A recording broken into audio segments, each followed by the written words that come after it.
I stand by my interpretation of warrantless arrest in flagrante delicto. Napanood ko po ang interpellation ni Congresswoman Jerbel Jinky Beatrix Luistro noong humarap po sa TRICOM ang ilan sa mga otoridad, Department of Justice and NBI. Okay? Dito po ay nabanggit at napag-usapan po ang warrantless arrest in flagrante delicto. I beg to disagree with her interpretation of the doctrine of in flagrante delicto. This is how I understand po sa doktrinang ito. Okay? So Congressman Jervil Jinky Beatrix Luistro is a lawyer from Batangas, has expressed strong opinions regarding the proliferation of fake news by vloggers. She argues that many vloggers recklessly post false information, misleading the public and damaging reputations without considering the consequences of their actions. She also questions why authorities are not applying warrantless arrests in cases where vloggers are caught red-handed spreading misinformation. However, her interpretation of warrantless arrest in flagrante delicto may not align with legal definition, as the act of posting fake news does not always constitute an immediate, observable crime that justifies an arrest without a warrant. While spreading false information can be considered unlawful, the law requires that certain elements must be met before a person can be arrested in flagrante delicto. The doctrine of warrantless arrest under in flagrante delicto applies strictly to situations where a person is caught committing a crime in real time. It is typically used in cases such as theft, assault, illegal possession of drugs, or acts of terrorism and other similar crimes that can be observed in real time, where law enforcement officers directly witness the crime occurring. In contrast, posting fake news online is not always an instantaneous act that can be physically observed in progress. Even if a vlogger publishes misleading or defamatory content, it is often difficult to determine the exact moment the crime is committed. Moreover, authorities must conduct an investigation to establish intent, verify the accuracy of the content, and determine the harm caused before making an arrest. Therefore, applying in flagrante delicto to fake news cases is not as straightforward as Congresswoman Luistro suggests. Another key issue in Attorney Luistro's argument is the challenge of determining what qualifies as fake news and whether it constitutes an arrestable offense. Fake news laws in various countries, including the Philippines, require careful legal interpretation, evidence gathering, and due process before an individual can be held accountable. Many vloggers operate under the protection of freedom of speech and press, as well as freedom of expression. And while this freedom is not absolute, authorities cannot arbitrarily arrest individuals for expressing opinions that some may consider misleading. To justify a warrantless arrest, the government must prove immediate and direct harm, such as inciting violence and endangering national security, rather than simply posting incorrect, misleading content. This raises concerns that misusing in flagrante delicto for fake news cases could lead to censorship and potential violations of the constitutional rights of every individual, of every vloggers. Furthermore, law enforcement agencies cannot simply arrest vloggers without a proper legal basis, as doing so would set a dangerous precedent for suppressing the freedom of expression.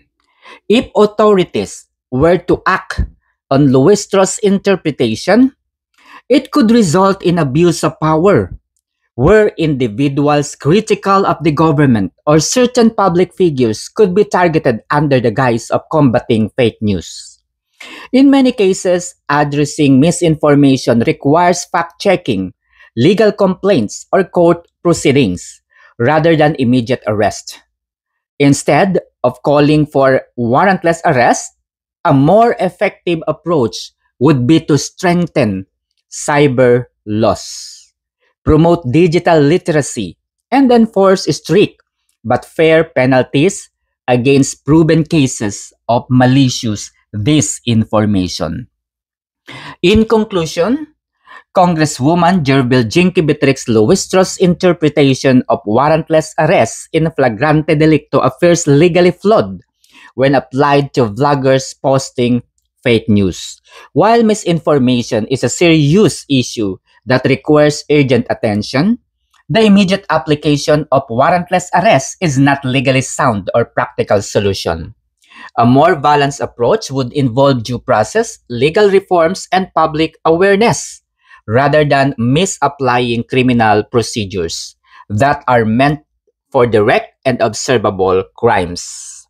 Authorities must uphold the rule of law and constitutional rights, ensuring that any actions taken against bloggers spreading false informations are legally justified, fair, and in accordance with the democratic principles. Napakalinaw po mga kaibigan, and I hope na intindihan po ninyong maiigi ang aking gustong ipaabot sa marami. Maghanap po kayo at ibahagi po ninyo ang videong ito sa mga kakilala po ninyong abogado.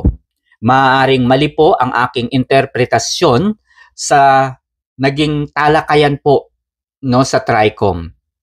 Maaaring mali po ang aking understanding sa warrantless arrest in flagrante delicto. And I hope na mayroong abogado na magpaliwanag po ng ganitong pangyayari o ganitong sitwasyon para sa kaalaman na rin po ng marami. Okay?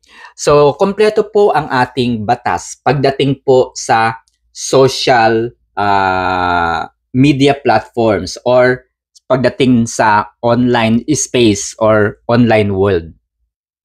Andyan po yung tinatawag nating cyber libel law, no? Andyan po yung Article 154 of the Revised Penal Code. Andyan din po yung Cybercrime Prevention Act of 2012, no? Yung Republic Act, I forgot, no? Andyan po yung pangunguha ng katauhan o yung tinatawag nating theft, no? Ng pangkatauhan. Nagnanakaw po ng mga iba't ibang mga information online, mga data and information, defamation at iba pang pagkakalat po ng mga bagay na makakasira sa kapwa, no? So kompleto po ang ating saligang batas pagdating po sa cyber issues or cybercrime issues, okay? Kung ako po ay nasa Kongreso, kung ako po ay bibigyan ng pagkakataong maging isang lawmaker, maging isang congressman o maging isang senador man, ang naiisip kong batas na isusulong ay gamitin, paigtingin ng mga social media platform ang teknolohiya ngayon. Nandyan na po ang lawak at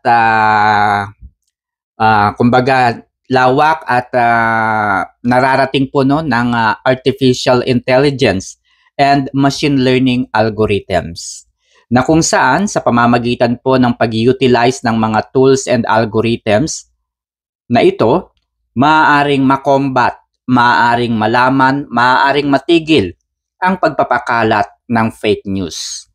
Maaari pong mapigilan ang identity theft sa pamamagitan ng paggamit at pag-utilize ng mga artificial intelligence and machine learning algorithms and tools.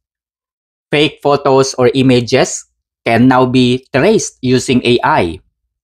Fake information, fake account can also be traced using AI.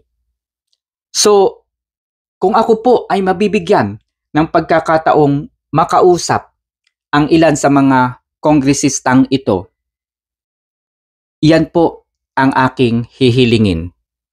That is a good help sa mga kababayan po natin, no? Matulungan din po ang mga biktima ng pagnanakaw ng katauhan, identity theft.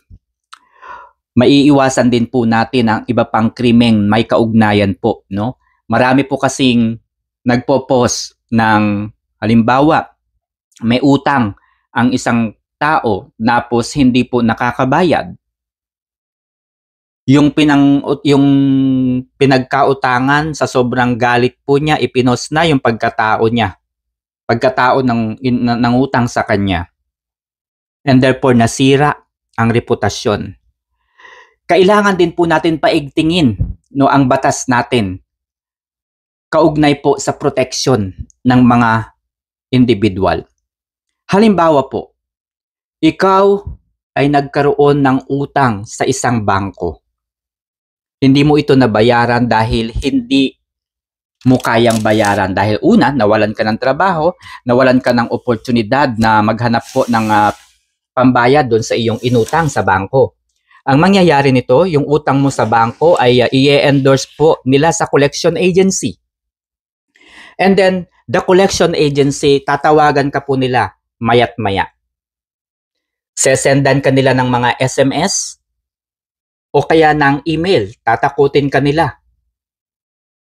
So, kapag wala po silang nahita sa iyo, they will going to forward your name to other collection agencies. Ipo-forward po nila ang inyong pangalan sa Credit Management Association of the Philippines o sa CMAP.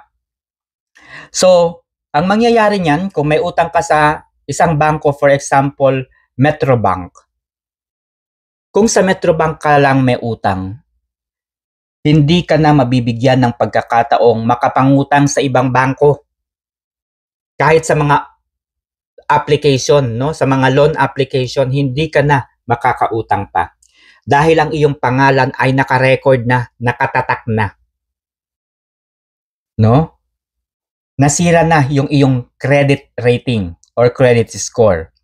So, hindi ka na makakapangutang kahit siguro sa Bombay o sa Indian. Hindi ka na makakapangutang kahit siguro sa East West Bank, BDO at sa iba pang mga bangko. Simply because your name already spread sa publiko. So, siguro ganyan yung pag-isipan ng Kongreso. Kawawa po lahat ng may utang na hindi po kagustuhan kung bakit hindi nakakabayad. Sino ba naman ang tao na ayaw kumita ng pera? Sino ba naman ang tao na ayaw magtrabaho? Lahat po tayo gusto po ng mayroong stable na trabaho para mabuhay, para maibigay ang marangyang buhay para sa pamilya. So mangungutang tayo kung kinakailangan.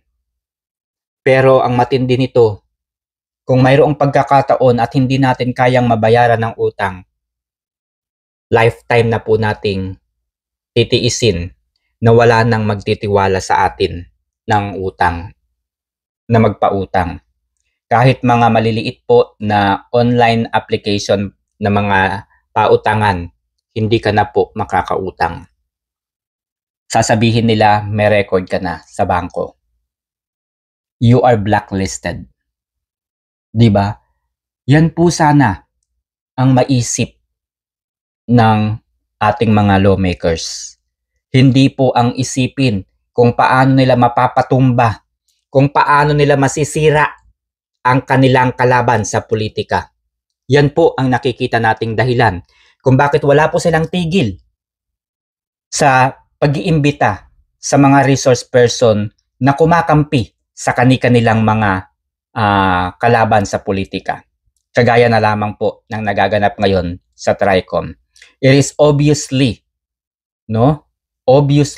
kaya ipinatawag po nila ang mahigit 40 na mga vloggers, mga DDS vloggers, simply because they wanted to destroy yung kalaban po nila sa politika. At hindi po para makapag-isip, para ma-regulate ng maayos ang social media platforms, ang pagpo-post sa social media.